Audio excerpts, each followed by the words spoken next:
आजमगढ़ जनपद के महाराजा सुहेलदेव विश्वविद्यालय आजमगढ़ के दीक्षांत समारोह में राज्यपाल एवं कुलाधिपति आनंदीबेन पटेल ने कहा कि विश्वविद्यालय में विद्यार्थियों की संख्या और सुविधाओं का बढ़ना खुशी की बात है। उन्होंने कहा कि हमारे ऋषि मुनियों ने वन में रहकर बिना किसी संसाधन के शोध और औषधियों की खोज की।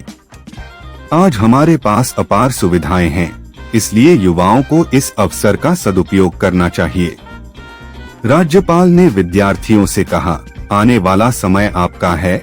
विकसित भारत के निर्माण में युवाओं को कंधे से कंधा मिलाकर आगे बढ़ना होगा। जब देश का हर युवा प्रधानमंत्री नरेंद्र मोदी के विकसित भारत के संकल्प को अपना लक्ष्य बनाएगा, तभी 140 करोड़ भारतीयों का सपना साकार होगा। उन्होंने कहा कि महर्षि दत्तात्रेय, दुर्वासा और चंद्रमा ऋषि की तपस्या ने इस भूमि को पवित्र बनाया है। राज्यपाल ने अयोध्या सिंह हरिऔध, राहुल सांकृत्यायन, कैफी आजमी और कुंवर सिंह जैसे साहित्यकारों और बलिदानियों को नमन किया। राज्यपाल ने कहा कि स्वर्ण पदक प्राप्त छात्राओं की संख्या में वृद्धि यह दर्शाती है कि बेटियां नई ऊंचाइयां छू रही हैं। उन्होंने मुस्कुराते हुए कहा कि अगर यही स्थिति रही तो महिलाओं के लिए एक अलग विश्वविद्यालय बनाना पड़ेगा। उन्होंने कहा कि रोजगार ही जीवन का लक्ष्य नहीं है। केवल प्रमाण पत्र लेकर सरकारी नौकरी पाना ही सफलता नहीं है। आज तकनीक और कृत्रिम बुद्धिमत्ता के युग में काम का स्वरूप बदल रहा है। युवाओं को आत्मनिर्भर बनना होगा। उन्होंने विद्यार्थियों से कहा कि पढ़ाई के साथ कुछ नया सीखें, स्वरोजगार की दिशा में आगे बढ़े। ये भी एक गौरव की बात है और इसी वजह से मैं ऐसे तपोभूमि को नमन करती हूँ जहाँ महर्षि दुर्वासा का नाम तो सुना है ना आप लोगों ने। भगवान दत्तात्रेय और चंद्रमा ऋषि जैसे महामनीष ने अपनी तपस्या से इस धरती को पवित्र किया है। अब हमें कोई अधिकार नहीं है ये पवित्र भूमि को अपवित्र कर देगा। यह धरती वीर कुंवर सिंह जैसे स्वतंत्रता सेनानियों की कर्मभूमि रही है। यहाँ राजा बेनी माधव सिंह और परगण सिंह जैसे रणबांकुरों ने अपने प्राणों की आहुति देकर मातृभूमि की रक्षा की। इस भूमि की संस्कृति और साहित्य की समृद्ध परंपरा विरासत को प्रणाम करते हुए मैं श्रद्धा अर्पित करती हूँ। महाकवि अयोध्या सिंह उपाध्याय, महापंडित राहुल सांकृत्यायन और कैफी आजमी जैसे अमर साहित्यकारों जिन्होंने केवल लेखन से इस माटी की सुगंध को देश और विश्व तक पहुंचाया। जब विश्वविद्यालय उस महान योद्धा महाराजा सुहेलदेव के नाम पर स्थापित है, जिन्होंने इस धरती को बर्बाद करने आए आक्रांता महमूद गजनवी के सेनापति सैयद सालार मसूद गाजी का पराक्रम पूर्वक मर्दन कर भारत की अस्मिता की रक्षा की थी।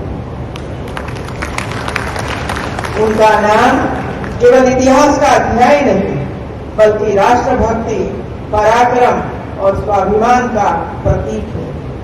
आज के दीक्षांत समारोह के मुख्य अतिथि परमार्थ निकेतन के ऋषिकेश के अध्यक्ष परम प्रेरणा पूज्य स्वामी चिदानंद सरस्वती जी का मैं अभिनंदन करती हूँ। आपकी उपस्थिति समारोह का गौरव बढ़ाने के साथ साथ यहाँ उपस्थित सभी के हृदय में आध्यात्मिक, नैतिक और सामाजिक चेतना का संचार करेगी। आपने परमार्थ निकेतन के माध्यम से एक ऐसी अमूल्य परंपरा स्थापित की है जो केवल आध्यात्मिक साधना तक सीमित नहीं है। आपने इस मानवीय सेवा का विराट केंद्र बना दिया है। आज परमार्थ निकेतन केवल एक आश्रम नहीं बल्कि ज्ञान, प्रशिक्षण और स्वास्थ्य संरक्षण का एक सशक्त मंदिर बना दिया। यह स्थान जरूरतमंदों को शिक्षा, प्रशिक्षण और स्वास्थ्य सेवाएं प्रदान करते हुए समाज के प्रत्येक वर्ग के उत्थान का कार्य कर रहे हैं। आपके जीवन का संदेश स्पष्ट है, सेवा ही जीवन है। आपका यह आदर्श हमें केवल आध्यात्मिक उन्नति की ओर नहीं प्रेरित करता, बल्कि समाज सेवा, मानवता और परोपकार के मार्ग पर चलने के लिए भी प्रोत्साहित करता है। आपकी दीक्षा और सेवा की अद्भुत साधना इस पावन अवसर पर सभी उपस्थित छात्र छात्राओं के लिए प्रेरणा स्रोत है, जो उनके व्यक्तित्व निर्माण और जीवन उद्देश्य की दिशा प्रदान करते हैं। इस दीक्षांत समारोह में कुल 60,857 उपाधियां प्रदान की गई।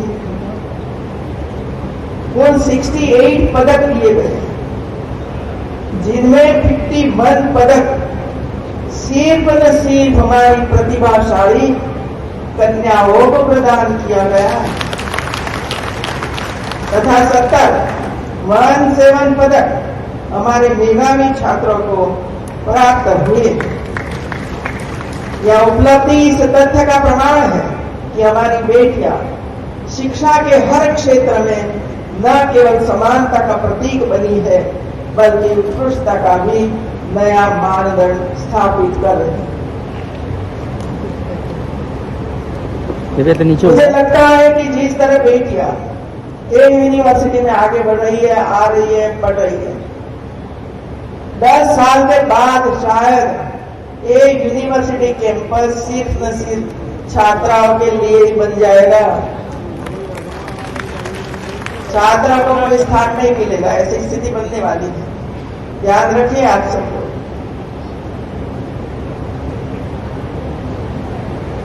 आपके हाथों में भारत का भविष्य की दिशा है, होना चाहिए। कई प्रवृत्तियां चलती रहे, बच्चे आते रहे, काम करते रहे, पढ़ते रहे, खेल की दुनिया में जाते रहे। अपनी बॉडी को तो मजबूत बनाएंगे, लेकिन भारत को भी मजबूत बनाएंगे।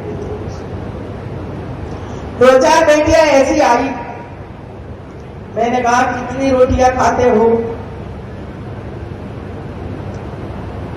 भाई सशक्त बनना पड़ेगा, मानसिक रूप से सशक्त, शारीरिक रूप से सशक्त, सांवेगिक रूप से सशक्त, आध्यात्मिक रूप से सशक्त बनना ही चाहिए मित्रों। कोई प्रॉब्लम हमारे जीवन में आ गया और हम डर गए, भाग गए, ये नहीं होना चाहिए।